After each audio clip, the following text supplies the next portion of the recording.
আপনারা দেখছেন black magic, কালা জাদু।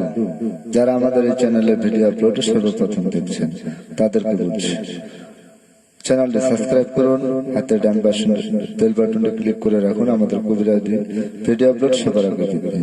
পুরো ভিডিওটা দেখুন, লাইক করুন, কমেন্টস করুন ও বেশি বেশি করে শেয়ার করুন, সারা বিশ্ববাসীকে দেখার মতো সুযোগ করে দিন।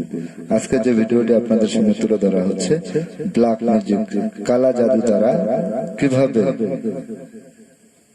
কিভাবে বশীকরণের তদবির করা হয়। দেখতে হলে পুরো ভিডিওটা দেখুন, তাহলে বুঝতে পারবেন ব্ল্যাক ম্যাজিক, কালা জাদু কাকে বলা হয়। যারা আমাদের এই চ্যানেলে ভিডিও আপলোড সর্বপ্রথম দেখছেন তাদেরকে বলছি, চ্যানেলটি সাবস্ক্রাইব করুন ও হাতের ডান পাশে বেল বাটনটি ক্লিক করুন ও পুরো ভিডিওটা দেখুন, লাইক করুন, কমেন্টস করুন ও বেশি বেশি করে শেয়ার করুন, সারা বিশ্ববাসীকে দেখার মতো সুযোগ করে দিন। আজকের যে ভিডিওটি আপনাদের সামনে তুলে ধরা হচ্ছে, ব্ল্যাক ম্যাজিক, কালা জাদু দ্বারা কিভাবে মিল মোহব্বতের তদবির করা হয়। আপনার স্বামী বা স্ত্রী পরকীয়া প্রেমে আসক্ত, কুকর্মে লিপ্ত, তাকে ফিরিয়ে আনতে চান, আগের মতো দাম্পত্য জীবনে সুখী হতে চান, তাহলে আজই আমাদের সাথে যোগাযোগ করুন। 100% গ্যারান্টি সহকারে চ্যালেঞ্জের মোকাবেলায় আমরা যে কোনো কঠিন ও জটিল সমস্যার সমাধান দিয়ে থাকি। তান্ত্রিক গুরু মনীষী আক্তার, মানব সেবায় নিয়োজিত, মানব কল্যাণের উপকারে আসে তান্ত্রিক গুরু মনীষী আক্তার ও তান্ত্রিক গুরু মহাসাধক সোহেল রানা। আজকের যে ভিডিওটি আপনাদের সামনে তুলে ধরা হচ্ছে, ব্ল্যাক ম্যাজিক, কালা জাদু দ্বারা কিভাবে মিল মোহব্বতের তদবির করা হয়। পুরো ভিডিওটা দেখুন, লাইক করুন, শেয়ার করে আপনার মতামত জানিয়ে দিন।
তান্ত্রিক গুরু মনীষী আক্তার, যারা আমাদের চ্যানেলে ভিডিও লাইভ সর্বপ্রথম দেখছেন তাদের প্রতি দৃষ্টি আকর্ষণ করে বলতে চাই, চ্যানেলটি সাবস্ক্রাইব করুন ও হাতে ডান পাশে বেল বাটনটি চাপতে রাখুন আমাদের কবিরাজি ভিডিও আপলোড সবার আগে পেতে। শুধু তাই নয়, কালা জাদু দ্বারা কিভাবে বশীকরণের কাজ 100% গ্যারান্টি সহকারে 3 থেকে 7 দিনের ভিতরে করে দেওয়া হয়। 100% গ্যারান্টি, চুক্তির মাধ্যমে ও কন্ট্রাক্টের মাধ্যমে বশীকরণের কাজ করা হয়। আপনি আপনার হারানো প্রেমকে ফিরে পেতে চান, ব্যর্থ সফলতা চান, আপন জনকে কাছে পেতে চান, তাহলে আজও যোগাযোগ করুন তান্ত্রিক গুরু মনীষী আক্তার ও তার সাথে রয়েছে তান্ত্রিক গুরু মহাসাধক সোহেল। আসসালামু আলাইকুম ও সারা বিশ্বের হিন্দু জাতির প্রতি